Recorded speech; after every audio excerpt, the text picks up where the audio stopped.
Shattering Myths. This time we typically turn to the Torah, as it has transpired over the last few weeks. We have turned our attention to Torah, but teaching in relationship to an enormously important prophecy, that prophecy being the one in Isaiah 17 and 18, where God attributes the decimation of Israel and the all-Islamic war against Israel that is in our immediate future with the fall of Damascus and the Syrian government, and ties all that into a dire warning for the United States. But we're going to put that on pause a wee bit longer. We have Kevin calling in from Paradise, from Hawaii. Kevin, I can tell you that I have spent a fair amount of time in Israel, and I understand that that's God's favorite place on earth, but right now it's pretty polluted by Islam and Rabbinic Judaism and other kinds of things. I'm a whole lot happier when I'm in Hawaii, to tell you the truth. It's about as pretty a place as there is on earth. How are you today? I'm doing fantastic. I'm a little less prepared than I would like to be, but I am encouraged continuing to hear other serpent wranglers. And, you know, I love how the exposition, if I can say that, on Paul or Shaul has opened up doors and new arguments for people that I deal with between the Christianity, Rabbinic's roots are that all power was given to Moshe. From that point, they could actually take it. So a Hellenistic Jew, from my understanding, came down, or Yahowah is no longer a follower, came down from the Hellenistic regions, predominantly, probably trained, in the Hellen ways. Came down and was required to tie one shoe or one sandal in the neck and do all that. That could have been frustrating, I can imagine. Oh, absolutely. Rabbinic Judaism is an extraordinarily complex set of laws.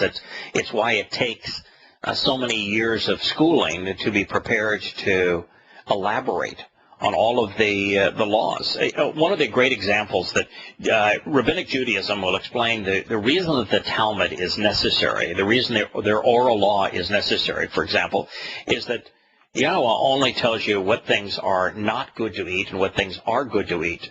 But the kosher laws that Rabbinic Judaism has put in place are all explained in the Talmud. So their statement is, you wouldn't know how to eat kosher if it wasn't for the Talmud in Rabbinic Judaism, because all God says is these things are good to eat and these things are not good to eat. And so they justify their very existence on their elaborate set of rules. It's pretty funny. So coming from someone who was trained in the Aristotelian ways, which is predominantly Christianity backing, they've all come from that realm. Researching into there. So, but at the same time, he was trained in a sense as a Hellen, which included at that time no judgment on the oracles or graces and things along that line over through Athenia. So here he is. He's raised in that, and then could you imagine? Most of us, I think, could that have experienced the Hellenism in our own culture. That then he goes and he's bound by that nightmare. And then this is what I propose on this, but not the purpose of the call, is that he's walking along, this rich young ruler, and then he's defaced in public.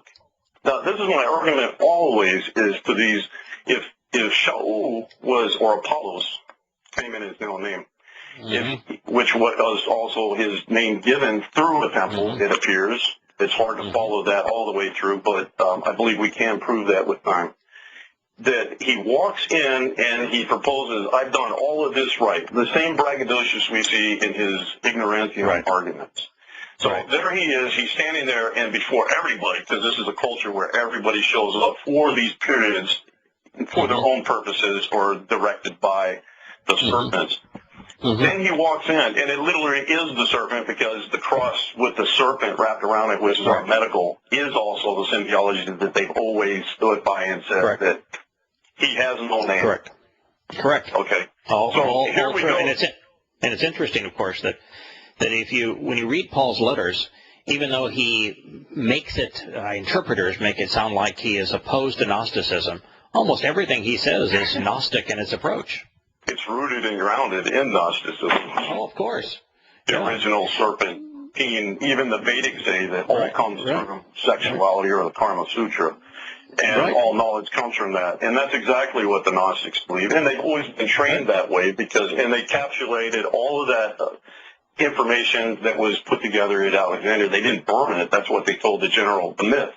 But really what they did was they confiscated it because we know that a librarian had a son in there with a very genius mind, Tesla, that came out with the Vedic or the teachings that were developed out of that period right there. So it's also interesting that Gnosticism was also significantly embraced by the rabbis, and that the Kohala, the Kabbalah, and the Zohar are articulating Gnostic positions, and a lot of that's true because of the Greek influence on the religious establishment of Israel, starting about 200 to 300 BCE, and there was a great revolt. The Maccabean revolt even speaks of this, between what strain of rabbinic Judaism was going to prevail, and ultimately it was the Greek influence that prevailed. And Gnosticism makes its way in through, and is a very important part of rabbinic Judaism today with Kabbalah and the Zohar. Now, you mentioned the questioning Paul in the 1,200-page book that I've written exposing that Yahowah was a false prophet. While I do mention in that book that Paul was articulating Gnostic beliefs, I don't make it a significant part of the book because it seemed to be a waste of most readers' times to establish what Gnosticism was, who conceived it, where it's wrong, and then to show how Paul was advancing it. It was much more effective simply to compare what Paul said to what Yahowah and Yahusha said, because if he's contradicting the very God that he claims that he's representing, he must be a liar.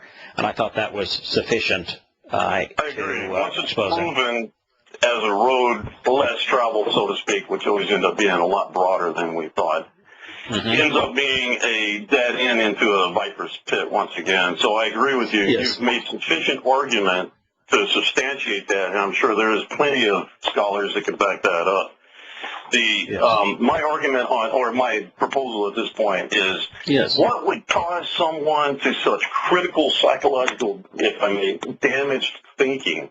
And I would think this is that someone that was defaced in public before him, that wouldn't move towards, but also saw through his argument, right, which was Yahusha, the diminished manifestation. Thank you. That was a clarity that I appreciated and was hard to argue up till I heard your argumentation on that right there. And, of course, it's rejected with higher level of fighting than anything else in people's trying to support their own fallacies. But the thing that I see right here is, and have questioned and have failed myself to prove, is that was the young rich ruler actually Shaul? Because he enraged. Could you imagine the madness of being defaced as he was rising through the ranks as this proud young fellow under Gamaliel training? He was the next chosen one, right? And then all of a sudden, he was defaced, and all the people who were there watching him, and that would, in my assumption, that would cause him to go into public or private, but begin to go back to his roots and tie them in with the Babylonian religions of the Illuminati or the rabbinical, because it means the same thing. Yeah, it's true that Paul was exposed as a fraud before he wrote his first letter. The wolf in sheep's clothing is absolutely Shaul. There is no other candidate for the wolf in sheep's clothing, the Torahless one. And Yahowah, in the book of Habakkuk, calls him out by name and calls him the plague of death. So Paul, and even in his Olivet Discourse, where Yahusha is giving his disciples, these are the things I really want you to know. And if anybody claims to have seen me while in the wilderness, they're a liar. Do not believe him. And what did Paul claim? To have seen him on the road to Damascus in the wilderness. And you even then look at Yahusha's statement about how in Ephesus there are false apostles, and it's Paul, and he's writing about how he and Timothy were in opposition to Yahowah there in Ephesus. So he was publicly disgraced there. He was also publicly disgraced in the Jerusalem Council when the disciples brought him in and said, no. You can't condemn the Torah. The Torah is the foundation.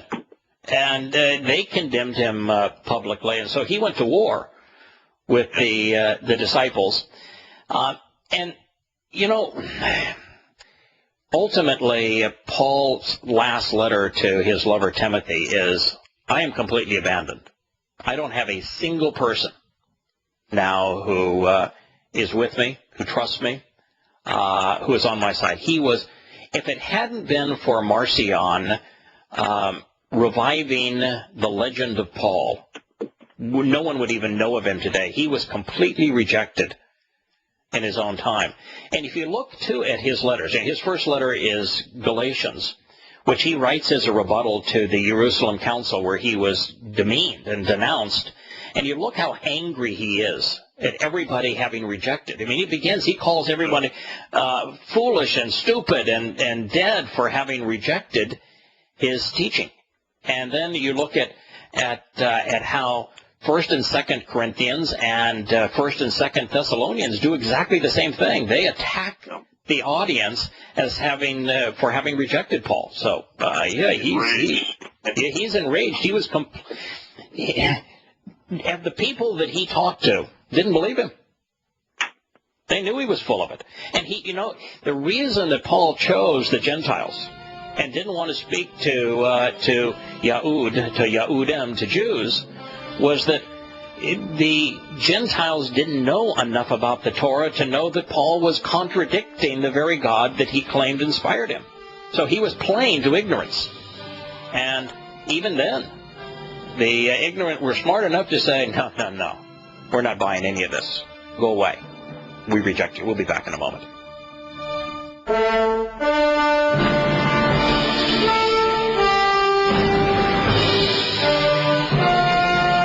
Welcome back to Shattering Myths. We're having a conversation with Kevin, calling in from Hawaii, about evidences that Paul was not only a false prophet, but that Yahusha spoke of him in many different ways, and how Paul was just wholly and completely rejected during his own life. Kevin, if you were just to boil down Paul's claim into a simple prospect, it would be as follows. The God who articulated the Torah was an ineffective communicator, and that he was incapable of coming up with a plan that was viable.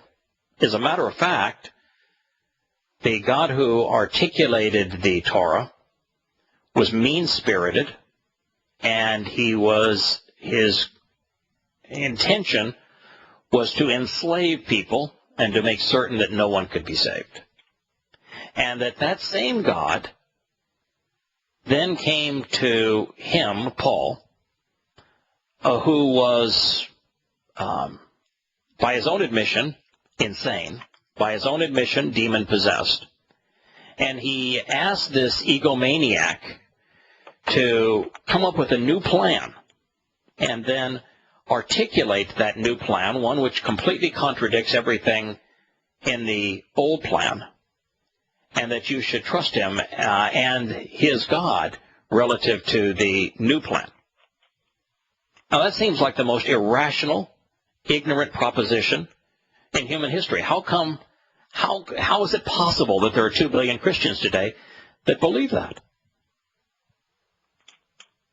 because it's rooted with a little truth. And like Dawood said, was the wicked. He always talked about the wicked and the sinner, and the wicked are definitely twisted from the knowledge of good and evil they learned from Babylon. And all the great books, so-called, of the serpent dens that expand throughout the universe, and building up all these manifest temples and starving people on the outside, they always have their symbols that are identical, that have no other image from heaven or below, right? So they always say that he's a liar. And so here we are.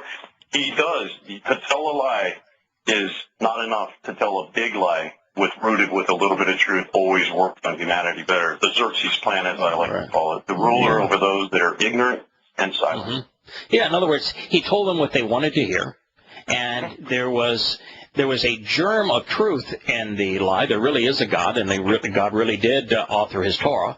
That's pretty much the end of the truth, but that was just enough credibility to give his lie wings, particularly because it's what people wanted to hear. He was saying, where Yahowah was saying, I want you to closely examine and carefully consider my guidance, and I want you to embrace the terms and conditions of the covenant after you've come to know me by observing my Torah and prophets. That requires work. And Paul says, don't need to do any of that. All you need to do is believe in the gospel of grace, and that's it. Yeah. The reasoning is out of here. The only one thing that differentiates us from the other Nefesh, and if he can eradicate that. So I started to deviate from my real purpose, on the call. I love what you did with 119. What a passionate agreement, I think, with the original intent of Dawood to share that, or Yahowah to share that with his kids. Psalms 91 is another one, and I know here at this period of time we deal with a lot of confusion with the charlatans, with their, obvious, they know what's going on. I love how you dealt with that. They do know what's going on, by the way.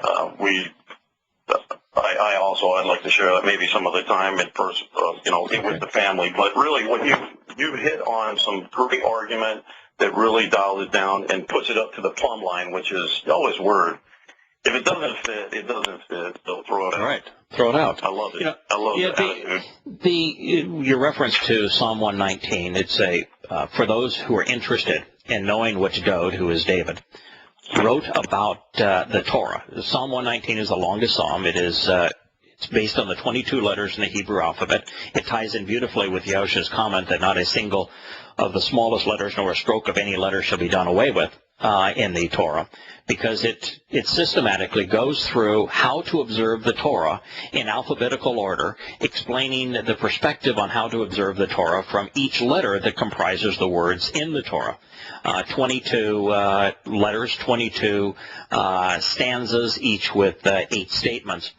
And it is the most brilliantly composed song or literature, I think, available to us today, unlocking the best way to observe, therefore closely examine and carefully consider the Torah. I hope you can stay with us, Kevin, because you've mentioned Psalm 91. I have never translated Psalm 91 in any of the writings, but I would certainly like to discuss it with you. We'll be back in a moment.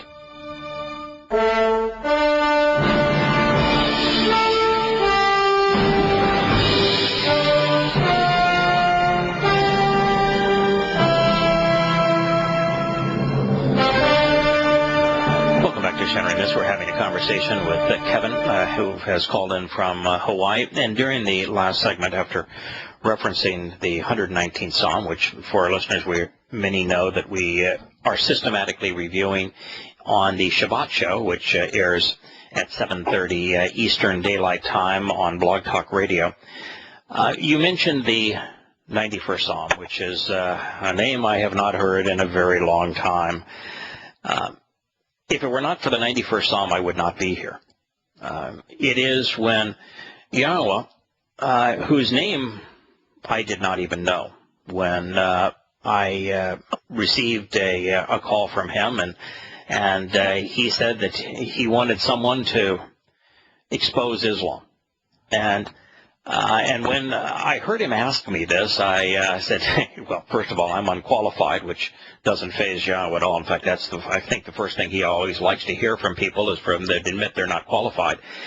But I said, Salman Rushdie, at the time, was just now being hounded around the world for having written the satanic verses. I said, they kill people who do that sort of thing.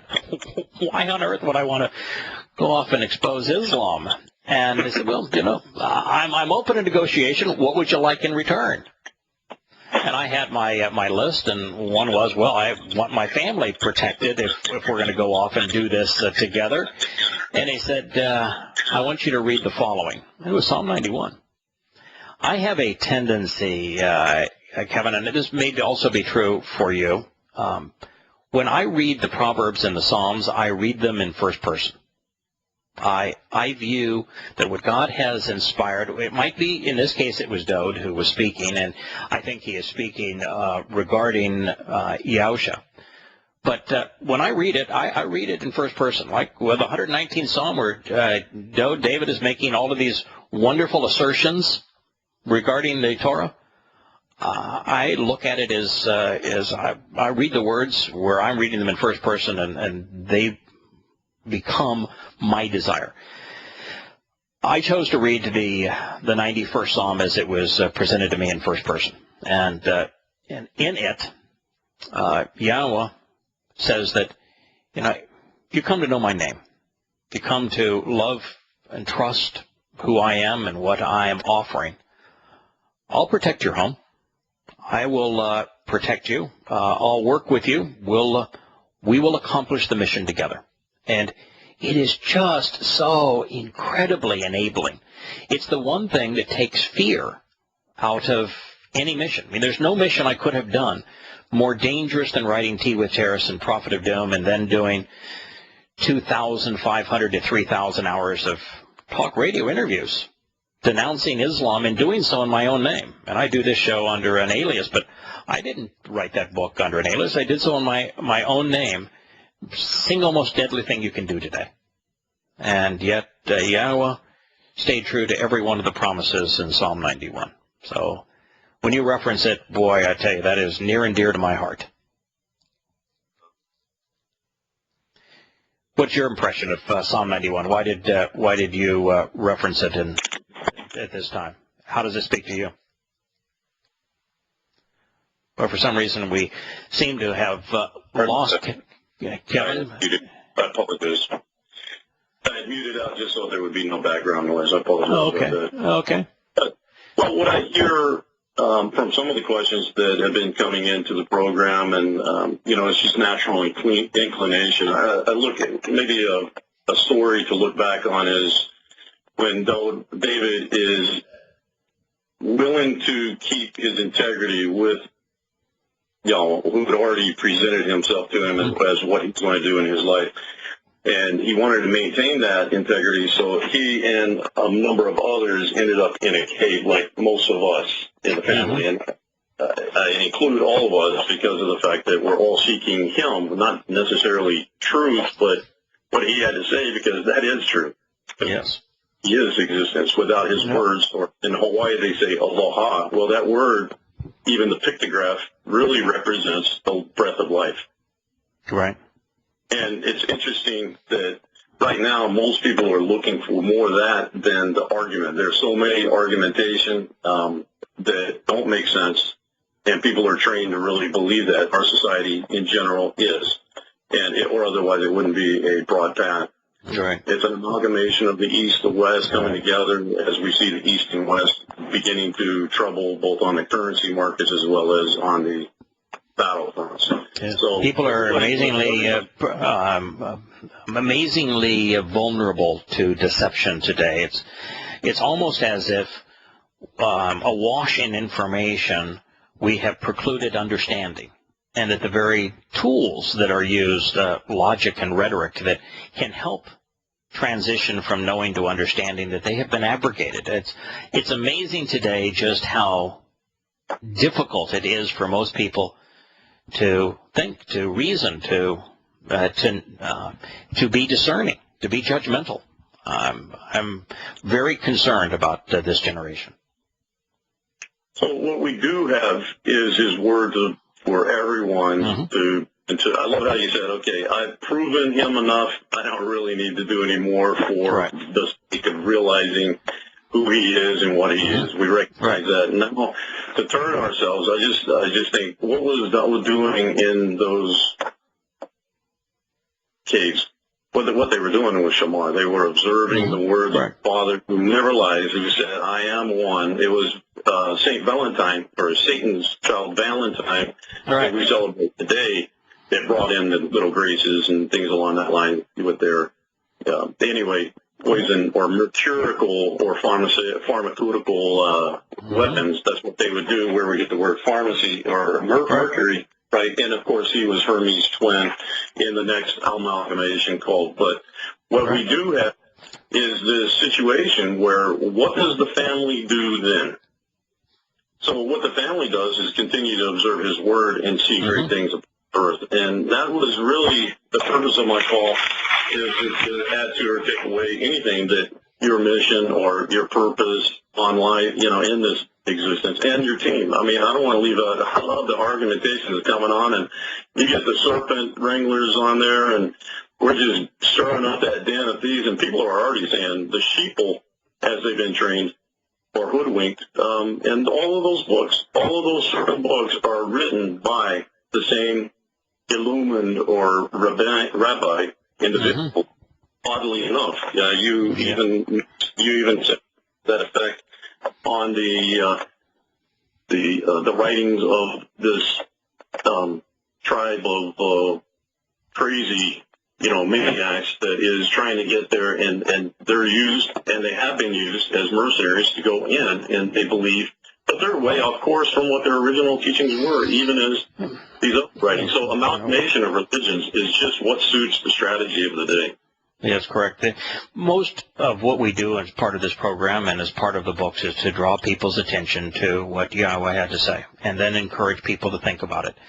To the greatest extent possible, we try to provide the tools to help people understand what God said and the proper perspective from which to consider his words. And so you do have to get into some detail. There's some background that is involved.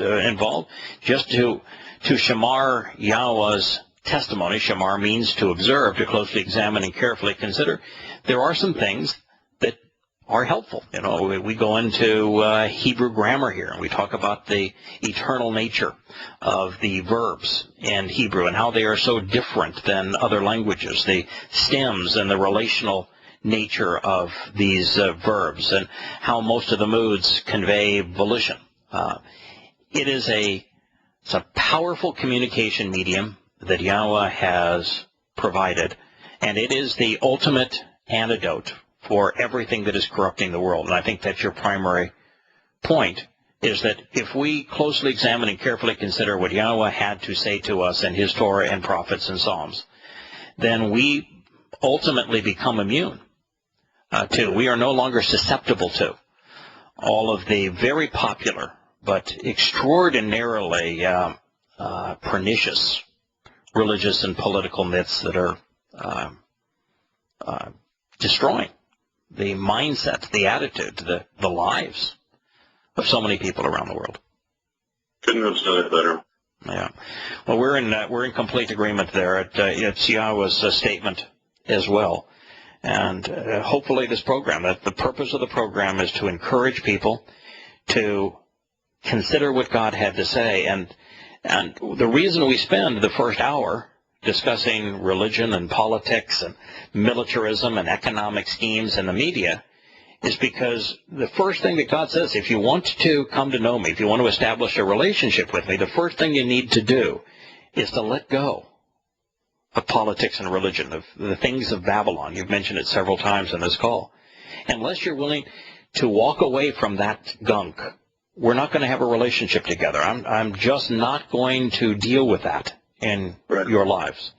And so we talk about those things to discredit them so that more people will consider relinquishing their patriotism, their politics, their religion, and that puts them finally in the position where they are prepared from an attitude point of view, from a perspective point of view, to consider what God has to say. And my concern is that if we didn't do that, for example, this caller we had earlier, which was a beautiful presentation of a fictitious argument.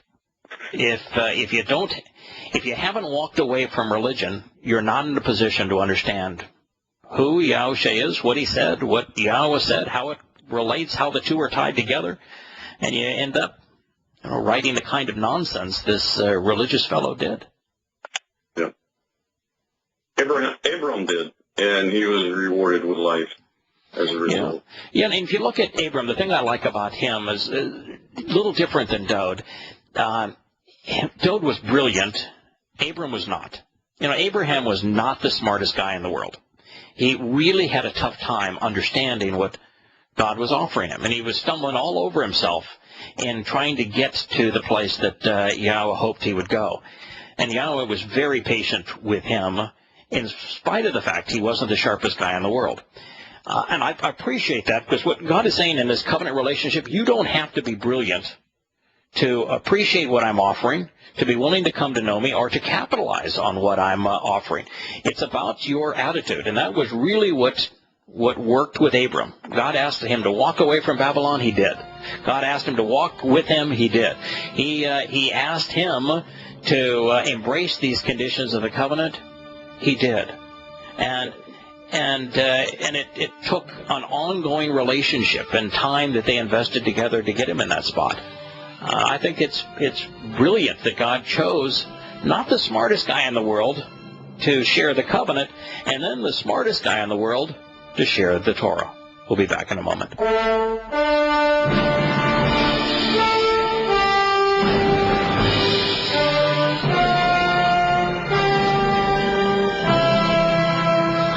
Welcome back to Shattering Myths. I do want to share the seventh statement of the seventh chapter of Yahowah, because it is relevant to what we have been discussing with Kevin. Speaking of the relatively few that are harvested immediately after the time that Israel is thinned at the waist, and immediately before the carnage of World War III begins, with Muslims flooding into Israel by the tens of millions, perhaps as many as 150 million Muslims entering the great jihad against Israel. Speaking of the difference between what exists on earth at this time and at that time compared to heaven, Yahowah reveals in that specific day, this man, he's speaking of one of the 7,000 who is saved by him prior to the beginning of the tribulation war. This man will genuinely regard and always accept the Almighty, his Maker, and his eyes will continuously look toward the set-apart one of Yisrael. He then says, so then he shall never gaze upon or accept the altars, these works representing what fingers have made. They will not focus on the Asherah, nor worship the sun god images. God is not telling us this on behalf of the 7,000 that he has harvested at this time, that he has brought home, because this documentation isn't going to be of any value to them at this point. They're already in the proximity of Yahowah. He is telling this to those who are left behind, to those who remain. And he's telling them the difference between my children in the covenant and you is you're religious, and those who are saved are not. You're fixated on Jesus, on Muhammad, on Allah, on whomever it may be, and those who have been saved are focused on Yahowah as their Heavenly Father. It is this stunning contrast. And Kevin, as you talked about the religious malfeasance, Asherah is born and bred in Babylon. And she is the Mother Earth goddess, the Queen of Heaven, the Mother Earth goddess that really is the basis of modern Mother Nature worship through environmentalism, and then the basis of the Madonna and Child, the Queen of Heaven, the Mother of God in Christianity, born directly out of Babylon. And it's the festivals of Asherah that Christians celebrate today. Sunday worship, Easter, Christmas, Lent, all of this comes from Asherah, and almost every aspect of Christianity is a manifestation of the worship of pagan sun gods. Yep. Even right down to the Christian cross, the Christian steeple, the term church. It's a dying and resurrected God. It's the Trinity. All of it is part of the Babylonian pagan mythology that has been swallowed up as if it's a truthful new religion. Right. Like he needed a new thing to say, as if he whose words live forever.